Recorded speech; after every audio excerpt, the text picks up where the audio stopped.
नमस्कार. आज मातृदिन. सगळ्यात आधी तुम्हा सगळ्यांना मातृदिनाच्या खूप खूप शुभेच्छा. आज मातृदिनानिमित्त फेसबुकवर एक पोस्ट वाचण्यात आली. खूप आवडली म्हणून तुमच्याबरोबर शेअर करावीशी वाटली. लेखक कोण याची काही कल्पना नाही, मात्र पोस्ट वाचल्यानंतर मनाला खूपच भरून आले म्हणून तुमच्याबरोबरही शेअर करते. दर मातृदिनी आईबद्दल भरभरून लिहिताना शब्दपाना फुटतोच. मात्र यावर्षी मातृसुखाला मुकलेल्या अनेक मित्रमैत्रिणींची, आपल्या बाळांना सोडून गेलेल्या अनेक आयांची राहून राहून आठवण येते. त्यांच्याच लेकरांसाठी. तुम्ही फक्त तुम्ही नसता. तुमचा अर्धा भाग तीच आहे.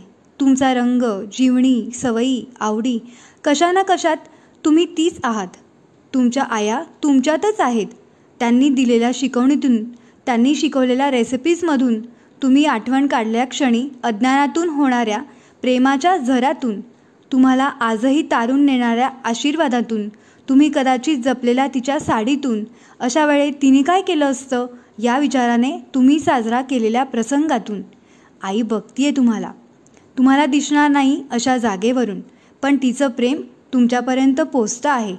खिडकीत खाणं टिपायला येणारं पाखरू, कुंडीत उमललेलं फूल, तुम्ही लावलेली सांजवात, तुमच्या मुलांना तुम्ही पुरवलेला हट्ट, तुम्ही कुणाला तरी, कधीतरी, कसला तरी दिलेला किंवा देणार असणारा आधार, या सगळ्यात तिचं काहीतरी दिलेलं तुम्ही पुढे नेलंय आणि नेताय. ती जिथे आहे तिथे आपल्या हाडामासांच्या दुःखापासून, क्लेशांपासून ती लांब आहे. तिथे अमर्याद प्रेम, उजेड, शांतता, आशीर्वाद आहे. तिच्या आधी पुढे गेलेल्या तिच्या प्रियजनांचा सहवास आहे.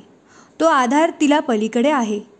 त्याच्या बळावरच तुमची पुण्याई आजही फुलतीये. तुम्हाला जाणवत असेल नसेल, पण तिचं प्रेम तुमच्यापर्यंत रोज पोहोचतंय. तुमचा विश्वास असो नसो, एका नव्या जगात ती पुनर्भेट होणार आहे. तेव्हा तितक्याच प्रेमाने तो ढग तुम्हाला पुन्हा भिजवेल. तोवर तिचं दिलेलं जगाला देत राहा. ती तुमच्याकडून आम्हाला दिसत राहील, तुम्हाला जाणवत राहील. आई तुमच्यातच आहे. ती इथेच आहे.